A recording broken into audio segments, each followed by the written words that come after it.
Даян дэлхийн ногоон хөгжлийн байгууллага үзүүлж байна. Айлгэр эсвэл албан байгууллага хүйтэн байгаа нөхцөлд хамгийн түрүүнд ямар арга хэмжээг авах вэ?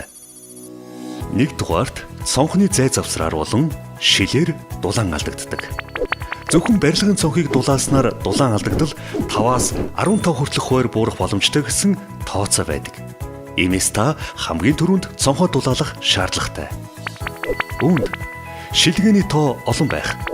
3 давхар шил бол орон сууц болон ихэнх олон нийтийн барилгуудын хувьд заавал байх ёстой шаардлага юм. Сайн жиирэгтэй байх.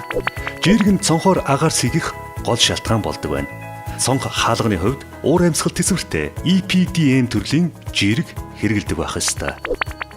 Зөв суйрлуулах. Мэргэжлийн хүнээр зөв суйрлуулалт хийх нь энд тэнд агаар нэвтэрж орж ирэхээс хамгаалдаг байна. Хоёрдугаарт хаалга, гадны ханын бүтэц, байшингийн сүргэсэн суусны гол хэсгүүдээр дулаан алдагддаг байна. Дулаан алдагдлын бас нэг шалтгаан нь агааржуулалтын систем юм.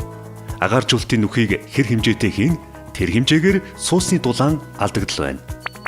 Мөн барилгын хэлбэр төвхт өнцөг болон их болох тусам гадаргуун талбай ихсэж тэр хэмжээгээр дулаан алдагдал ихсдэг. Харин тухайн сууц барилгын хэмжээ бага байх тусмаа дулаан алдагдал бага байдаг. Дулаалгын материалыг сонгохоос өмнө барилгын үндсэн материалын дулаан тусгаарлах чанарыг зайлшгүй харгалзан үзэх хэрэгтэй.